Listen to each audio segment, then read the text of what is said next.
Exclusive breaking news చూస్తున్నాం. అబ్బా సడన్గా తప్పిందిరా ప్రమాదం, బతికిపోయాంరా బాబు అని అనిపిస్తుంది. హిమాచల్లోని డలౌసీ ప్రాంతంలో జరిగిన ఘటన చూస్తుంటే మీరే చూడండి. ఒక్కసారిగా మనం క్లియర్గా విజువల్స్లో ప్లే చేస్తున్నాము. ఏదైతే పర్యాటకులు హిమాచల్ ప్రదేశ్లోని ఎత్తైన ప్రదేశాలను చూడడానికి వచ్చినటువంటి టైంలో ఒక బస్సులో ప్రయాణికులు చాలామంది ఒక బస్సు ఏర్పాటు చేసుకొని చాలామంది టూరిస్ట్ ప్లేస్కి రావటం జరుగుతుంది. ఆ టైంలో టూరిస్ట్ బస్సులో ఉన్నటువంటి ఆ బస్సులో ఎత్తైన పొజిషన్ వచ్చిందని చెప్పేసి వెంటనే అక్కడ ఆగడానికి ప్రయత్నించి అక్కడ నుంచి ఫొటోస్ తీసుకుందాం, మొత్తం ఎత్తైన ప్లేస్లో నించొని అక్కడున్న వ్యూస్ని క్లియర్గా మనం ఎంజాయ్ చేద్దామని చెప్పేసి అక్కడ ఆగినటువంటి సందర్భాలు ఉన్నాయి. అయితే ఆగింది కదా అని చెప్పేసి వెంటనే కొంతమంది దిగడానికి ప్రయత్నిస్తున్నారు, మరికొంతమంది ఆగిన తర్వాత దిగుదామని వెయిట్ చేస్తున్నారు. ఇలాంటి టైంలోనే బస్ డ్రైవర్ ఎగ్జాక్ట్గా కరెక్ట్గా అదే టైంకి హ్యాండిల్ బ్రేక్ వేయడం మర్చిపోయాడు. హ్యాండిల్ బ్రేక్ వేయకుండా బస్సు ఆపేసరికి వెంటనే ఆగింది కదా అని చెప్పి కొంతమంది లేచి నించున్న టైంలో బస్సు ఒక్కసారిగా ఆయన అదుపులో లేకుండా, బస్సు డ్రైవర్ అదుపులో లేకుండా బస్సు అనేది వెంటనే అక్కడి నుంచి కిందకి పోతున్నటువంటి దృశ్యాలు మనం క్లియర్గా చూస్తూ ఉన్నాం. కొంతమందికి వెంటనే హ్యాండిల్ బ్రేక్ వేయలేదు, సంథింగ్ ఏదో తేడా ఉంది, బస్సుకి ఏదో చిన్న టెక్నికల్ ప్రాబ్లం వచ్చిందని వెంటనే పసిగట్టి కొంతమంది దిగే ప్రయత్నం చేస్తున్నారు. దిగే ప్రయత్నంలో కూడా కొంతమంది పడిపోతూ ఉన్నారు. ఆ దృశ్యాన్ని కూడా మనం క్లియర్గా చూడొచ్చు. మనం సర్కిల్ చేసి మార్క్ చేస్తున్నటువంటి బస్సు ఏదైతే ఉందో అదే బస్సు ఎగ్జాక్ట్గా టూరిస్ట్ బస్సు. ఏదైతే ఆ ఎత్తైన పొజిషన్లోనే అక్కడ నుంచి వ్యూ ఎంజాయ్ చేద్దామని చెప్పి వెంటనే దిగుదామని అనుకున్నటువంటి టైంలో ఇలాంటి ఘటన జరిగింది. ఆ బస్సు మెల్లిమెల్లిగా జారుతూ వస్తున్నటువంటి పరిస్థితి కనిపిస్తుంది. వచ్చే పొజిషన్లో కూడా చాలామంది ఒకరు చూసి వెంటనే దిగే ప్రయత్నం చేస్తున్నప్పటికీ కూడా అక్కడ వాళ్ళ అదుపులో లేకుండా పోయింది. ఎందుకంటే ఒక ఎత్తైనటువంటి పొజిషన్లో నించున్నటువంటి బస్సు బ్రేక్ వేయకుండా అలా వదిలేస్తే ఆ పరిస్థితి ఏ విధంగా ఉంటుందో మీరు ఒక్కసారి మీరే విజువల్స్కి మేము వదిలేస్తూ ఉన్నాము. ఆ టైంలో వెంటనే ఆ బస్సు ఇలా పడిపోతుంది కింద. ఒక్కవేళ ఆ బస్సు కనుక ఆ కంట్రోల్ తప్పి కింద పడిపోయి ఉంటే కనుక ఇవాళ ఎవ్వరి ప్రాణాలు కూడా మిగిలేవి కావని చెప్పాలి. ఎందుకంటే ఆ బస్సు అనేది చెట్టు దగ్గర మనం చూస్తున్నాం కదా, క్లియర్గా ఆ బస్సు వెనక్కి పోతున్నటువంటి టైంలో వెంటనే అక్కడ ఒక చెట్టు ఉండటంతో ఆ చెట్టే ఇవాళ ఎంతో మంది ప్రాణాలను కాపాడింది అనేది మాత్రం క్లియర్గా మనం అర్థం చేసుకోవచ్చు. ఎందుకంటే ఆ చెట్టు ఆ బస్సుని ఆగడం వల్ల, బస్సుని తాకటం వల్ల ఆ చెట్టు ఆ బస్సును ఆపేసింది. వెంటనే అక్కడ నుంచి ఆ బస్సులో ఉన్నటువంటి ప్రయాణికులు, ఆ డ్రైవర్ పూర్తిగా అందరూ కూడా అక్కడ నుంచి వెంటనే సేఫ్గా దిగిపోయినటువంటి చిన్న ప్రేణు ప్రమాదంతో చిన్న గాయాలు. ఎందుకంటే బస్సులో నుంచి కింద పడిపోయినటువంటి పరిస్థితి కనిపిస్తుంది కాబట్టి చిన్నగా, అంటే స్పీడ్లో లేదు కాబట్టి జస్ట్ అలా పడిపోయి లేచారు కాబట్టి కొంచెం లైట్గా దెబ్బలు తగిలి ఇంజురీ అయి ఉంటుంది, కానీ పెద్ద ప్రమాదం అయితే జరగలేదు. ఒక్కసారిగా మనం చూస్తుంటే వాళ్ళ వెనకాల కూడా ఒక కారు ఆగినటువంటి పరిస్థితి కనిపిస్తుంది. ఎందుకంటే చాలామంది టూరిస్ట్ ప్లేస్ కాబట్టి డల్హౌసీ అనేది చాలా ఎత్తైన ప్రదేశం, అందంగా కనిపిస్తుంది, ఎంతోమంది ఎంజాయ్ చేయడానికి అక్కడ వస్తూ ఉంటారు కాబట్టి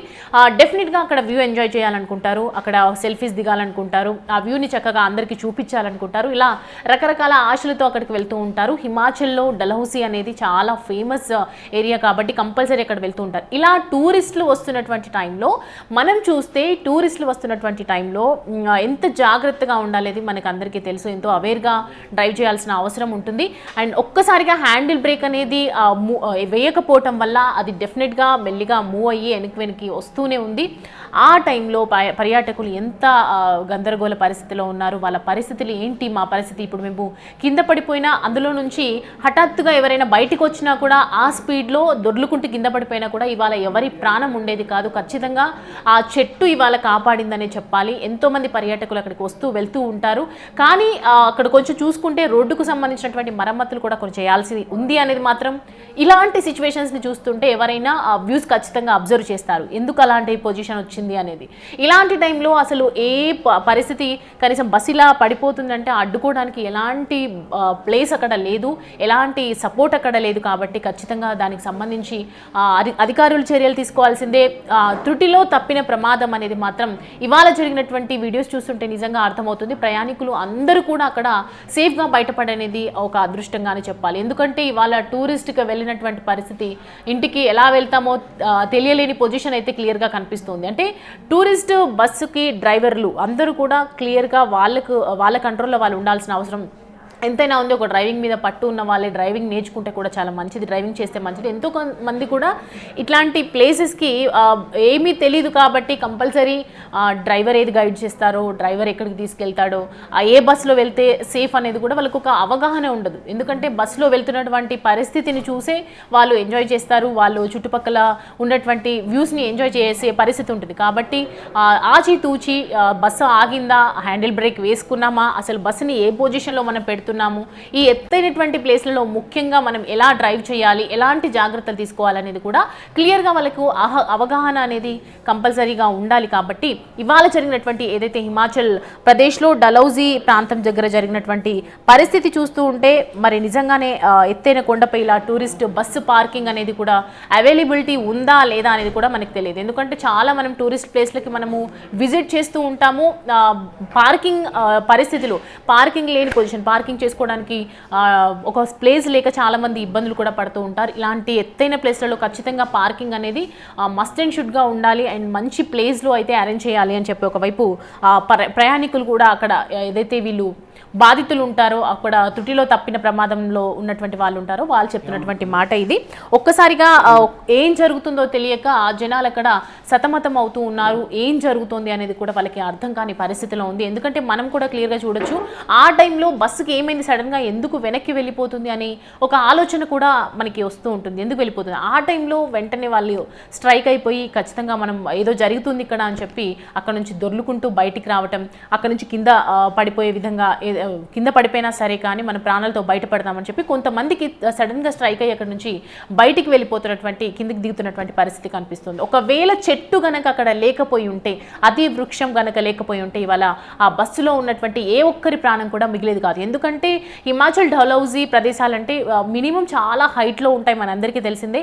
ఆ లోయలో పడిపోతే కనీసం వెతికి తీయడానికి కూడా మనకి ఒక అంతుతోచిన పరిస్థితి కనిపిస్తుంది. ఎందుకంటే లోపల పడిపోయిన తర్వాత అసలు ఎక్కడికి వెళ్ళాలి, ఎవరిని వెతకాలి. ఇటీవల మనం జరిగిన ఎన్నో ప్రమాదాలు చూస్తున్నాం. కొన్ని బాడీస్ కూడా మనకి దొరకక ఎంతో మంది కొన్ని నెలలు పడుతున్నటువంటి పరిస్థితి కనిపిస్తుంది. ఇలాంటి టైంలో బస్సు డ్రైవర్ అనేది ఎంత నిర్లక్ష్య వైఖరిని ప్రదర్శిస్తున్నారు. ఆగి ఉన్న తర్వాత హ్యాండిల్ బ్రేక్ మినిమం ఒక సెన్స్ అని చెప్పాలి. ఎందుకంటే ఎంతో మంది రెగ్యులర్గా మనం డ్రైవ్ చేస్తూ ఉంటాము. కార్ పార్కింగ్ అయినా, బస్ పార్కింగ్ అయినా, ఏ పార్కింగ్ చేసినా కూడా హ్యాండిల్ బ్రేక్ అనేది మినిమం కర్టసీ అనేది ఉంటుంది. కాబట్టి మన బస్సు ఒకవేళ ఆగి ఉన్నప్పుడు బ్రేక్ వేయడం, హ్యాండిల్ బ్రేక్ తీసిన తర్వాతనే ప్రయాణికులను కానీ ఆ బస్సులో ఉన్నటువంటి ఎవరైతే జర్నీ చేసే వాళ్ళందరికీ కూడా క్లియర్గా మనకు చెప్పాలి. సో ఇప్పుడు జరుగుతున్నటువంటి దాంట్లో మాత్రం చూసుకుంటే ఖచ్చితంగా డ్రైవర్ నిర్లక్ష్యమే కనిపిస్తోంది. క్లియర్గా డ్రైవర్ నిర్లక్ష్యమే చూపిస్తూ ఉన్నారు. అండ్ అక్కడ ఉన్నటువంటి ఏదైతే విజిట్ చేస్తున్నటువంటి ఆ ప్లేస్, ఆ పార్కింగ్ దగ్గర ఉన్నటువంటి ప్లేస్ కూడా మనం చూస్తే అది కంప్లీట్లీ ఒక సేఫ్టీ జోన్లో అయితే లేదు. ఎందుకంటే అక్కడ దిగి మనము ఒకవేళ పార్కింగ్ చేసుకొని ఆ వ్యూని ఎంజాయ్ చేయాలన్నా కూడా పార్కింగ్ ప్లేస్ అనేది మినిమం ఖచ్చితంగా ఉండాలి. ఎందుకంటే వందలాది మంది, వేలాది మంది పర్యాటకులు రెగ్యులర్గా అటెండ్ అయ్యే ప్లేస్ అది డలౌజీ ప్లేస్. కాబట్టి కంపల్సరీగా దీనికి సంబంధించి ఒక జాగ్రత్తలు తీసుకోవాలి. అవేర్నెస్ అనేది డ్రైవర్స్కి కలిగించాలి, ఇటు వచ్చే ప్రయాణికులకు కలిగించాలి. మినిమం ఒక అప్పటికప్పుడు ఉండలాగా కొన్ని జాగ్రత్తలు అయితే పాటించాలి అని చెప్పి చాలామంది చెప్తూ ఉన్నారు. ఇప్పుడు చూసిన తర్వాత కూడా నిజంగా అందరూ అమ్మయ్య ఏం కాలేదు. ఎందుకంటే 2025 ఇయర్స్లో చాలామంది ప్రాణాలు పోవటం, ఇలా బస్సు యాక్సిడెంట్స్ అని, ఫ్లైట్ యాక్సిడెంట్స్ అని, ట్రైన్ యాక్సిడెంట్స్ అని రకరకాలుగా ప్రాణాలు కోల్పోతున్నటువంటి న్యూస్లు వింటుంటే అబ్బా అమ్మయ్య అని అనుకునే పొజిషన్కి అయితే వచ్చింది. సో మొత్తానికైతే డలహౌజీలో ఉన్నటువంటి గవర్నమెంట్ దీనికి సంబంధించి స్పందించి అసలు ఇంకా మునుముందు ఇలాంటి జాగ్రత్తలు చేయకుండా చూడాలని చెప్పి చాలామంది కోరుకుంటున్నారు.